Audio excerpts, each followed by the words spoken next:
Nesse vídeo de hoje, nós vamos estar falando um pouco como ocorre o processo do desencarne, ou mais conhecido, a morte.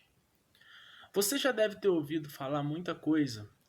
Provavelmente você que está assistindo esse vídeo já tem um prévio conhecimento de que ninguém morre. Se você ainda não sabe, eu venho te dizer. O espírito, ele sobrevive. O que morre é a matéria. O nosso corpo é um organismo vivo. Esse organismo, ele acaba. Como todo mundo diz, tudo tem o início, o meio e o fim. Tudo que nasce, cresce e morre. Algumas coisas nascem e morrem. De forma resumida, o nosso corpo biológico é natural que ele padeça. É natural que ele morra. Porém, não se engane. O nosso espírito ele sobrevive além da matéria. E o que consiste o nosso espírito? O nosso espírito consiste na nossa capacidade mental. Vamos dizer que é a nossa consciência. A consciência que você pensa, o que você fala, o que você sonha, o que você sente. Quando nós dizemos, para ficar mais simplificado, quando nós dizemos assim, estou pensando em algo, eu gosto disso, eu gosto daquilo. Quem diz isso é o espírito. Quem pensa é o espírito. Portanto, a consciência, ela continua, ela sobrevive ao desencarne, ela sobrevive à morte do corpo biológico. Após a morte do corpo biológico, o que acontece com o espírito? O que acontece com a nossa consciência? Primeira coisa, nós passamos por um processo de perturbação. O que é esse processo de perturbação? É um processo do qual o espírito ele fica, vamos dizer, de forma desorganizada. Ele começa a ter percepções, né, do que aconteceu. Ele começa a observar, por exemplo, o seu corpo, ele começa a observar ao seu redor.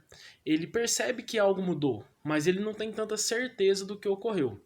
Ele passa por um processo de perturbação. Muitos espíritos eles ficam nos velórios, eles veem o seu corpo, ficam assustados. Qual é o tempo desse período de perturbação? O tempo vai de acordo com a evolução do espírito. E no que se dá a evolução do espírito? Na sua capacidade mental. No que ele se envolveu durante a sua vida. Então, se você pega uma pessoa que durante a sua vida esteve envolvido apenas com pensamentos negativos, com uma vida negativa, envolvido numa vida de dores, numa vida que ela apenas via a parte pior, onde ela passou por muitas situações difíceis e ela não entendeu que tudo isso era para sua evolução e se revoltou, ela vai se vincular automaticamente quando desencarnar com consciências que estão vibrando na mesma faixa. Portanto, o processo de perturbação ele é relativo.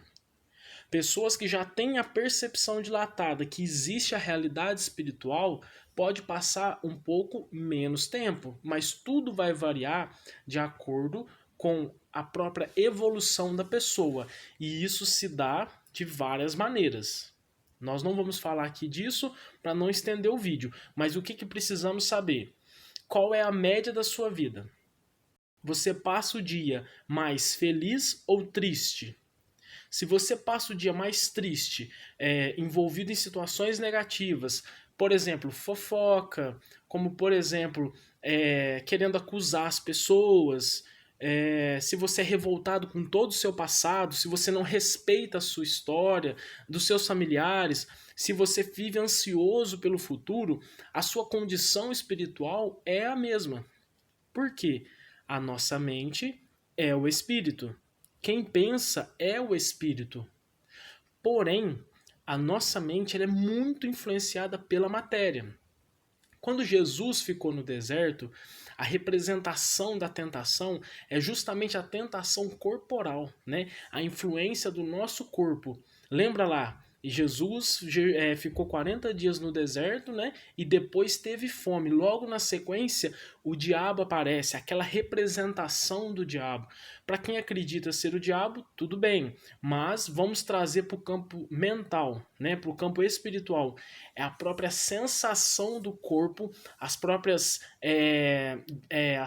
viciações do corpo que primeiro abre as portas para a entrada da questão espiritual.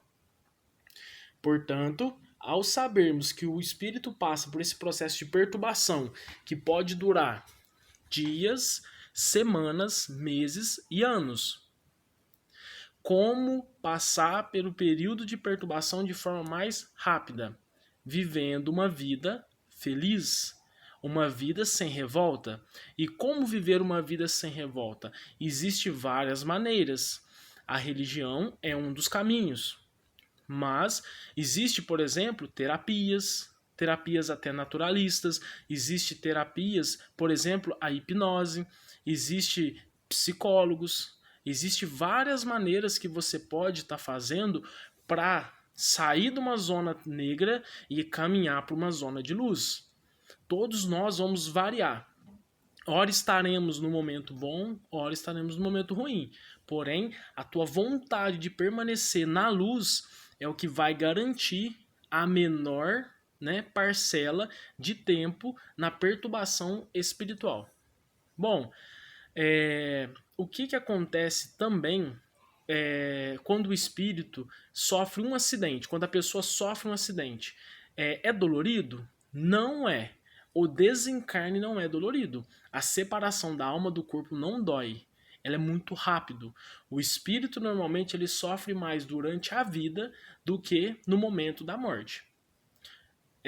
Uma outra coisa para nós já encerrarmos apenas a fala do que ocorre após a morte, eu vou dizer o seguinte: os espíritos, eles se alimentam de energia.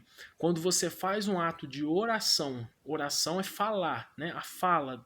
Quando você fala, você clama a Deus a proteção dessa pessoa que desencarnou. Quando você coloca uma missa, por exemplo, na catedral, os espíritos, ou em qualquer outro lugar, ou qualquer culto que você faça em homenagem as pessoas que já desencarnaram, que já morreram, elas recepcionam isso e isso ajuda na construção do seu corpo espiritual.